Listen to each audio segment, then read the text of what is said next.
네, 오늘 오랜만에 또 시장이 올라주고 있습니다. 코스피는 0.8% 비교적 큰 폭의 상승세지만 코스닥 같은 경우에는 0.23%의 힘을 내지는 못하고 있는 상황인데요. 수급을 바탕으로 또 포인트를 잡아보도록 하겠습니다. SK증권 영업부 PIB센터의 김우식 차장입니다. 안녕하세요. 네, 안녕하십니까. 네, 오늘은 수급 포인트 어떤 것에 주목을 하고 계세요? 방금 앵커님께서 좀 아쉬움을 좀 지적해 주셨던 부분, 코스닥. 자, 이걸 수급 포인트로 가져가겠습니다.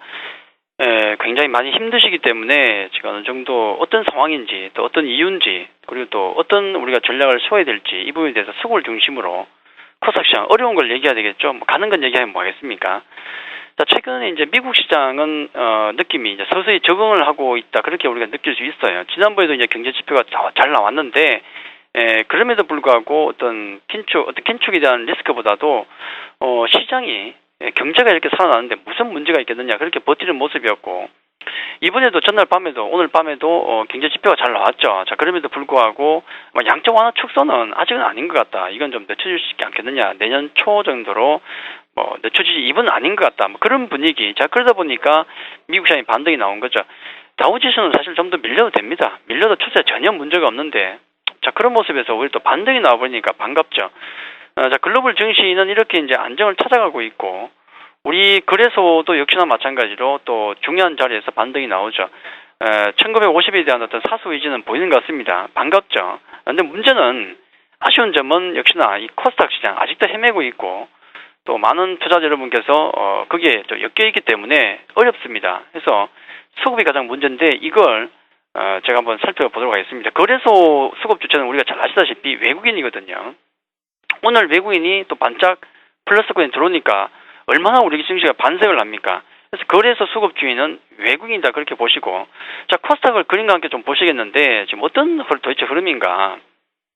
이미 큰 추세 같은 경우는 원래 한 중순 정도에 꺾였죠. 제가 수급 시간이니까 수급을 주로 봅니다. 그렇기 때문에 수급 기준으로 말씀드리면 차트도 수급을 보죠. 보시면은 이렇게 60일 수급의 이동 평균선이 변곡이 나옵니다. 그 이후로 압도당하죠. 완전 압도입니다. 압도. 숨도 못 쉬고 계속 하락을 하고 있는 모습이 진행이 되고 있고, 위쪽에 수급을 보시면은 기관 매도는 계속 나오죠. 자, 기관 매도. 우선 거래소, 아까 제가 말씀드렸지만은 거래소의 수급 주인이 누군가, 주체가 누군가, 외국인이거든요. 코스닥의 수급 주체는 누구겠습니까? 수급 주인. 아쉽지만 개인입니다. 이 개인 투자자의 투자 심리가 깨지고 있죠. 그러다 보니까 빠질 수밖에 없고, 기관은 이렇게 손을 놓고 있고, 자, 외국인들은 올 한 해 동안 코스닥을 많이 샀고, 최근에 이렇게 옆으로 기고 있죠. 안 삽니다. 안 사는데, 지금도 외국인은 사는 종목만 삽니다. 사는 종목만. 사는 종목만 사는데, 이렇게 전체 매수는 딱 중간이라 그러면 뭔가를 팔고 있겠죠. 나머지는. 그렇죠.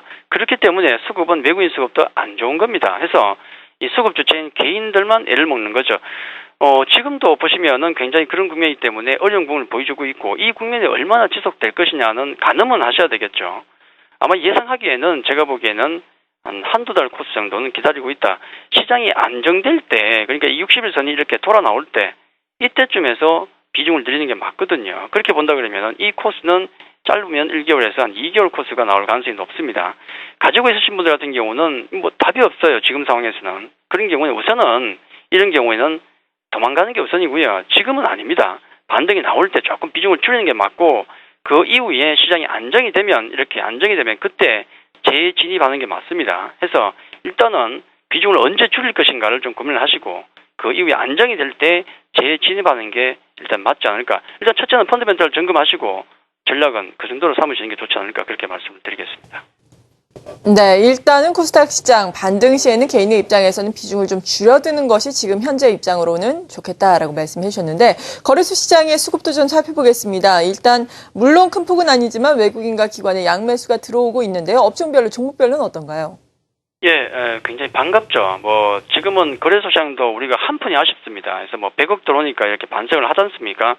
또 하나 이제 중요한 힌트가 될 수 있는 게, 펀드 쪽에 환매가 2000포인트 위, 특히나 2050포인트 위에서는 아주 강하게 나왔다가, 최근에 2000 아래로 가니까 돈이 계속 들어왔거든요. 그러면은, 2000포인트에서는 환매가 소진됐다라고 우리가 예상할 수 있겠죠. 거기다가, 지난 금요일 기준으로 해서 1950포인트를 갔을 때, 그때는 오히려 돈이 1000억 이상이 들어왔습니다. 그 얘기는 1950포인트 아래에서는 강하게 들어온다. 우리 알 수 있겠죠. 그렇기 때문에 1950포인트에서는 사수의 의지가 상당히 강하다라고 보시면 될 것 같고, 자, 오늘 외국인들 운수 장비, 통신, 기계 등등에서 매도가 나오고요. 뭐 전기, 전자, 서비스, 철강, 금융 쪽에 매수가 들어오는데 아주 규모 자체가 좀 적죠. 자, 기관들은 전기, 가스나 이제 건설 쪽에 매도가 나오고, 반면에 매수가 들어온 쪽을 보니까 운수 장비, 전기, 전자, 서비스, 화학, 통신인데 약간 틀립니다. 약간. 자, 어떤 점이 틀린가? 외국인 기관의 매수 종목을 보시면은 눈에 보이죠. 자, SK 하이닉스는 최근에 외국인 쪽은 계속 잡히고 기관들은 좀 왔다 갔다 하는 흐름이고요. 자, 네이버 같은 종목 대단하죠. 자, 네이버 아직은 가는 종목만 갑니다. 자, 삼성중공업, LG화학, 현대건설 같은 종목을 볼 때는 낙폭 과대주로도 조금씩 입지는 들어온다는 느낌이 들고요. 자, 기관 보시면은 전기전자 쪽보다는 낙폭 과대주, 운수 장비 쪽이 많죠. 그죠? 삼성중공업 자동차도 보이지 않습니까? 그래서 기관 쪽은 외국인보다는 낙폭 과대 쪽으로 조금 베팅을 하고 있는 것 같습니다. 삼성중공업, 현대차, SK하이닉스, 대우조선해양 등등 있는 걸로 봐서는 외국인과 기관의 어떤 수급 흐름이 약간은 미묘하게 좀 틀리다. 같이 매수를 하더라도 그 점은 꼭 참고를 하셨으면 좋겠습니다. 네, 정말 앞서서 말씀을 해주신 것처럼 코스피 같은 경우에는 1950선에서 그래도 강력한 지지선이 형성돼 있음을 확인해 줬던 게 참 다행이다라는 생각이 드는데, 코스닥 같은 경우에는 반등 시에 매도 타이밍을 좀 잡아야 한다라고 말씀해 주셨잖아요. 코스피 같은 경우에 오늘 또 오랜만에 비교적 강한 반등이 그래도 나오고 있는데, 코스피에서는 어떤 의견 주시겠어요?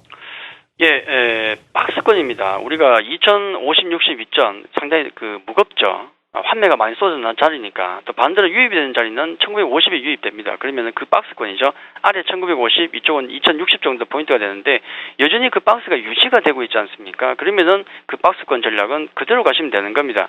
첫째는 간단하죠. 박스권 매매를 할 수밖에 없습니다. 아래쪽에서 사서 위쪽에서 파는 롱숏펀드 말씀도 제가 드렸지 않습니까? 그렇기 때문에 지금은 아직 아래단이기 때문에 베팅은 가능합니다. 다만 단기적으로 낙폭 과대주에 대한 베팅은 가능하겠죠. 다만 단기적으로 종목이 안 보이면은 코덱스 레버리지 같은 종목 손절을 각오하고 매수할 수도 있습니다. 충분히. 자, 그런 매매 힘들죠. 그래서 박스권의 두 번째 방법은 역시나 계속 말씀드렸던 부분, 시장의 치수와 변화가 없기 때문에 시장의 치수와 관계없는 실적과 모멘텀을 가지고 있는 개별주 중심, 이건 제가 계속 강조를 드리는 부분이죠. 아직도 그게 중심이 될 수밖에 없다. 이 두 가지 전략이 되겠고요. 선택은 이제 자기의 취향 따라 하시면 되겠죠. 자, 그 다음에 주요 지표로 봐야 될 것은 외국인이 연속적인 대량 매수가 들어오느냐. 이게 들어오면 대형주 쪽을 늘려야 됩니다. 아직은 아니고요. 또 아래쪽으로 보시면 1950포인트를 깨느냐 마느냐에 따라서 비중 조절을 하셔야 되고, 또 중소형주 같은 경우는 제가 계속 지표로 말씀드리는 게 ADR 말씀드리지 않습니까? 이게 올라와야 그 다음에 중소형주를 만질 수가 있는 겁니다. 이게 아직도 안 올라가지 않습니까? 그렇게 본다 그러면은 코스닥은 아직은 좀 아니다. 좀 기다리셔야 된다. 그렇게 말씀을 드리겠습니다.